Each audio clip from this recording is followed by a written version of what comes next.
Hey, what's up guys? So today we're going to be talking about everything at PS5. I want to showcase off and talk a little bit about the best games that I saw that were revealed with the PS5 announcement. Just as a heads up, I will be talking over the gameplay here, so if you guys do want to watch the full trailers without my commentary or my thoughts on them, you guys can go ahead and check the pinned comment. I'll have the links to everything that we talked about. But these are the best games that I personally saw that I do want to go ahead and cover on my channel, and probably will do some full playthroughs or gameplays or be making videos and content related to these games in the future. So the first game that I'm going to be talking about is GodFall over here. So this game is going to be like a hack and slash Soulsborne. And the reason why I say Soulsborne is it's not going to be super fast paced like Devil May Cry. It looks like they really want you to time and dodge certain things.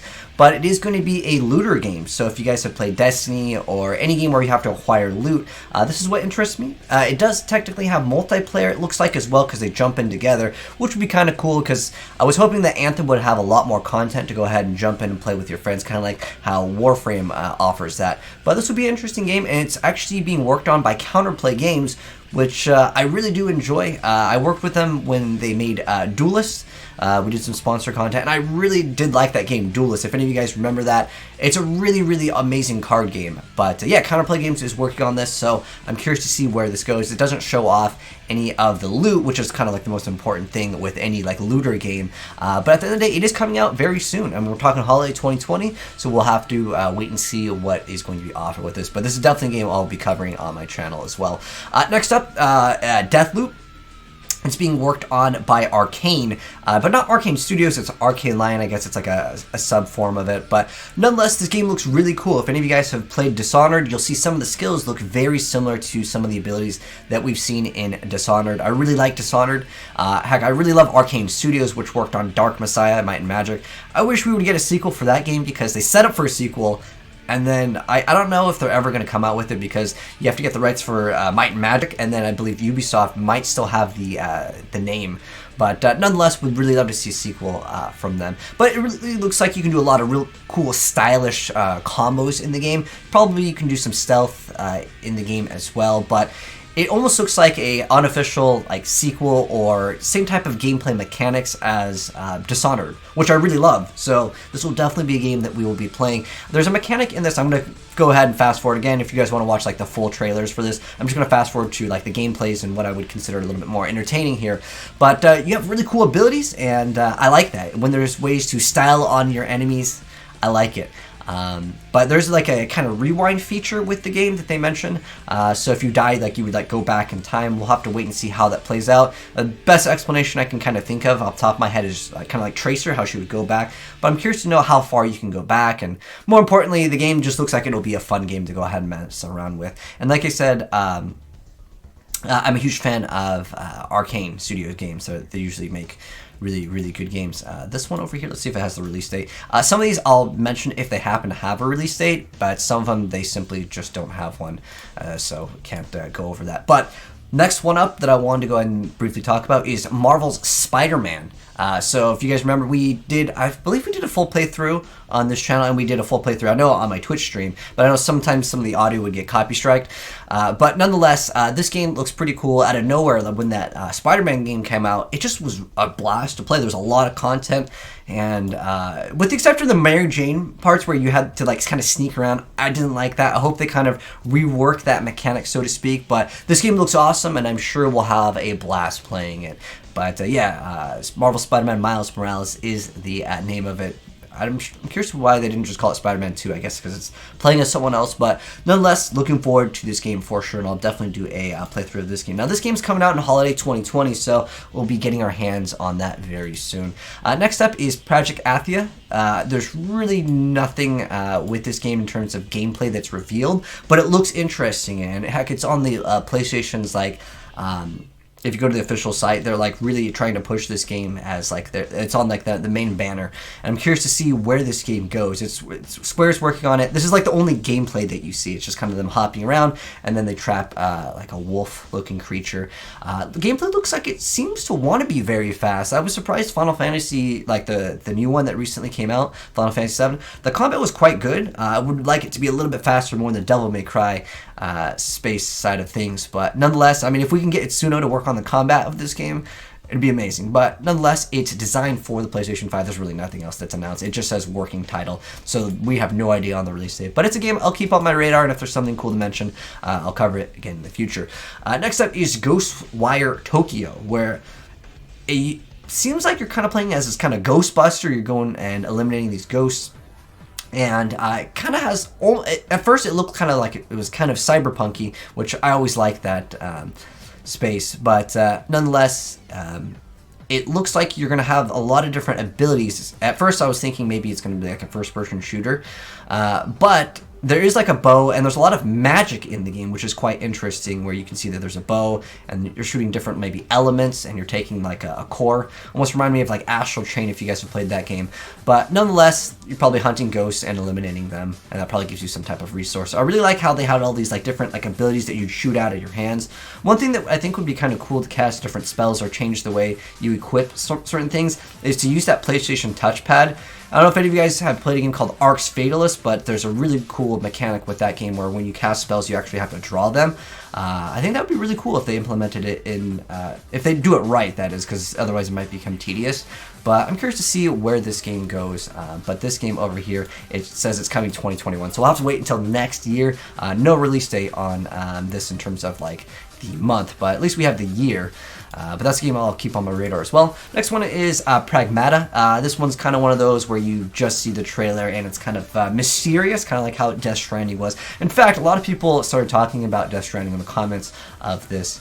But basically, there's like this girl, she has some special powers to get lifted up into the air, and she uses like her powers to, I guess, protect them, so to speak. But I'm curious again to see what this game will offer, as it's kind of one of those vague trailers, no gameplay, but looks interesting, so we'll keep it on our radar as well.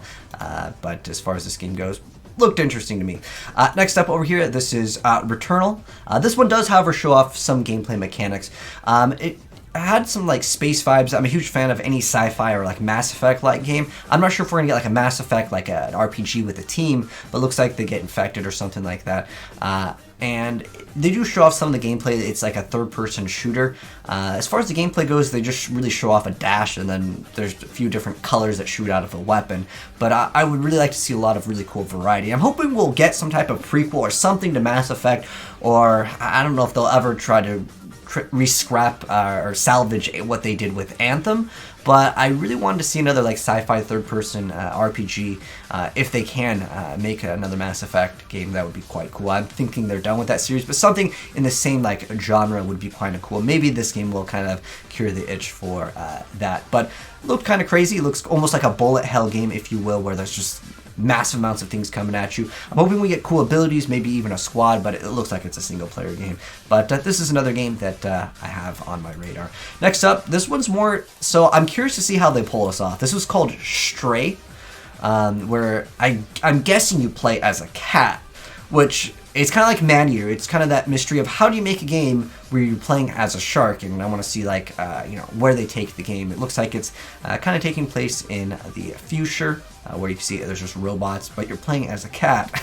Again, this is just more so interesting. They don't really show off any of the gameplay, unless this is gameplay over here. But it's basically, it just says Stray, and it's just 2021. It's just on my radar because I feel like it's, again, something that's very difficult to pull off as gameplay as a cat. But it does also say PS4, so maybe we'll get this quite early on.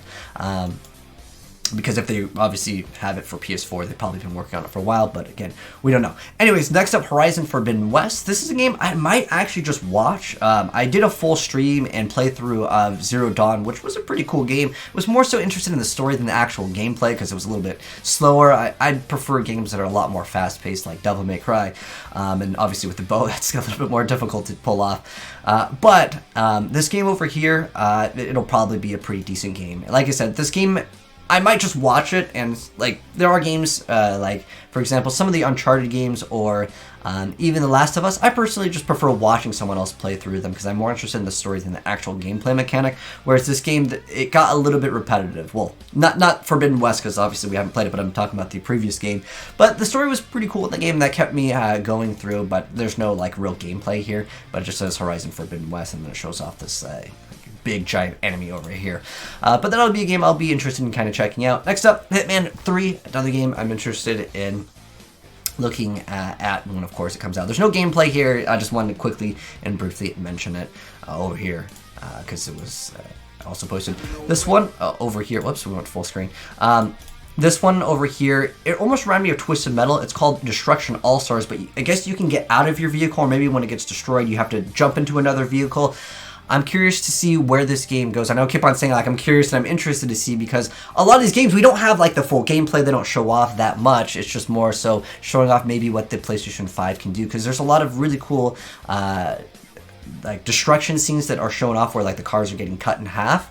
But it looks like maybe it's in the same space as, let's say, Twisted Metal, where you have, like, these heroes, and maybe the cars have special abilities. I like hero-based games, so again, this is a game that I am interested in seeing how it evolves, because it's kind of hard to make certain hero games now, because everyone always associates with, it's another Overwatch clone, when the game technically is a lot more different.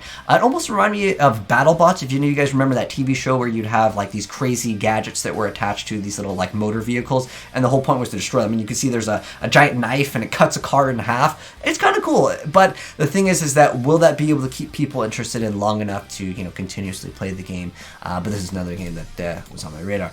Anyways, now that we covered the games that I was mostly interested in, I want to go ahead and talk a little bit more about the PS5 itself, because people were like, what's your thoughts on Discord on, like, the PS5 over here? And here's my thoughts on it. I'm just going to go ahead and fast forward. Again, everything that will be mentioned in the video, if you guys want to watch it without my commentary, will be pinned down below. But as far as the looks of the PS5, I honestly could care less what the next console looks like. For me, the most important thing is the console actually quiet?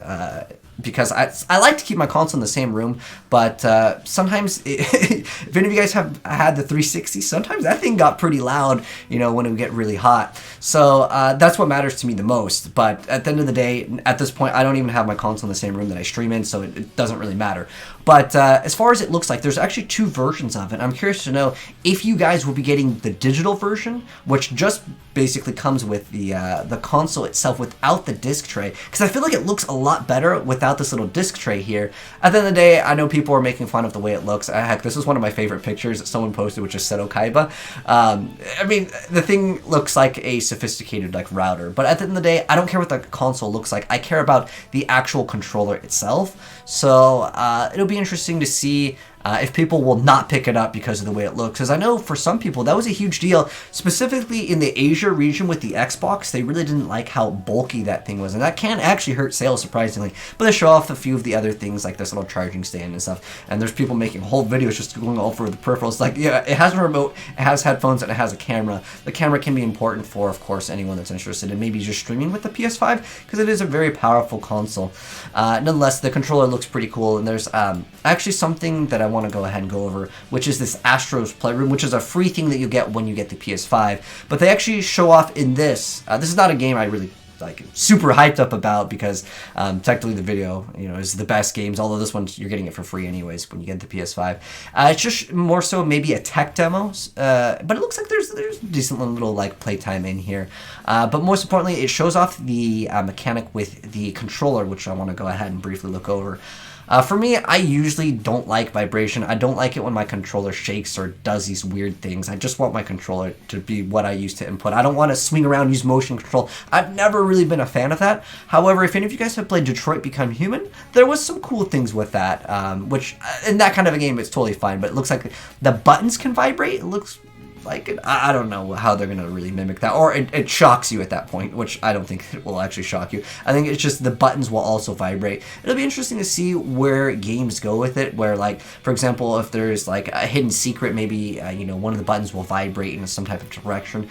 But for the most part, it's just basically something to show off what the controller can kind of do over here. Which the coolest thing is that it's preloaded in the PS5, so that will be pretty interesting to see. But as far as the controller goes, going back to the way it looks, I like the controller. It reminds me more of like a 360 playstyle. I hated how close the analog sticks were on a lot of the PlayStation controllers, even some of like the third-party ones. Right now, those of you guys that watch my stream, you guys know that I don't ever use the regular PlayStation controller. One, the buttons are like really loud, but most importantly, the reason why I actually don't like it is because it doesn't have buttons in the back. and the analog sticks are just too close. I prefer the thumbstick of the left thumbstick. I personally prefer the 360 controller. Heck, the 360 controller is one of my favorite controllers of all time, and I think it's one of the best controllers of all time. But nonetheless, there's built-in mic over here. It's not in this video, but they have a built-in mic, which I'm really curious to see how that goes with like your controller input. How are they going to filter all of the sounds out? Because my microphone that's it's like about a foot away, picks up like everything when I use the regular controller. How is this microphone that's built in right here going to not pick up things? That'll be very, very difficult. But nonetheless, I probably won't use the native controller anyways. I'm probably going to use a third party that has paddles in the back. Specifically, like my favorite one is right now is the Razer Raiju. Not sponsored or anything. It's just that's the controller that I prefer over or scuff controllers. Anything with the paddles in the back is kind of what I need anyways. So we'll probably end up getting a third party controller. This was just announced recently. This is actually for the PS4. They actually technically announced a few games for the PS5 that are already on PS4, like GTA and stuff, but I won't be covering them. I just wanted to go over the new stuff. But this technically got announced today, and it's another game that I have on my radar. Heck, they could have slapped on PS5, and I would have believed it. The graphics for this game look pretty cool, but you guys know I'm never about graphics. I'm all about gameplay. It looks kind of like a Soulsborne style combat game, but the characters looked very interesting. I'm curious to see where this game goes. It's another game that looked interesting enough for me to go ahead and say, yeah, I'll follow and see where the game goes, and if it looks interesting enough when it finally comes out, we'll go ahead and do like a full playthrough or a stream of the game. But anyways, yeah, those were the games that I thought were the best games that were shown off that I'm personally interested in. There was one that I thought about mentioning, but honestly, I liked Resident Evil 4. This is the Resident Evil Village, which is the new Resident Evil game. I mean, it looks interesting, but I'm just not personally interested in this type of a playstyle game. I like RE4, though. That game had a lot more action. It was a little bit more fast-paced, whereas this game is supposed to be more spooky. And I'm not really a fan of slow-paced horror games, but nonetheless, it is a game that does look pretty cool that I technically didn't cover, and I know someone's gonna be like, yo, why didn't you mention it? I'm just honestly not interested. It does look like a cool game. In some games, they're cool, and it doesn't mean it's a bad game if I didn't include it on the games that I consider the best. It's just what I'm personally interested in, but that was a game that would be on a lot of people's radar. But nonetheless, you guys can let me know what you thought of the PS5 event. I thought that they did a great job. One thing that I really liked is I don't really like hearing people talk. Just show the games, and they did a relatively good job with that. They briefly talked and they had a guy talk. I just want to see the gameplay, and for me, when they just vaguely show off games, it can make me a little bit less interested in the game, because I'm just like, well, what am I supposed to like learn from it, right? I mean, some of the games look very similar to again, this one over here, Kojima glares intensely. This game, yeah. Everyone's mentioning Death Stranding because, again, when you don't show off the gameplay of the game, people are like, well, what can I expect from it, right? But anyways, those are games that I plan to cover on the channel going forward. Let me know, guys, what you guys are interested in, and if you felt like I missed out on something, let me know down below in the comment section below. But thanks for tuning in, and if you enjoyed the video, drop a like on it, and if you're new here and would like to see any of the games we talked about, feel free to go ahead and subscribe, turn that bell, and you'll see them when, of course, it will be launching, and of course, we'll be getting the PS5 when it launches, and we'll have to wait and see how much it actually costs. One thing, they did not mention the price point of the PS5, so that's a little unfortunate, but I don't really care. For me, as a content creator, I'll make my money back anyways, whatever the price may be. But anyways, thanks for watching. I'll catch you in the next video. Peace.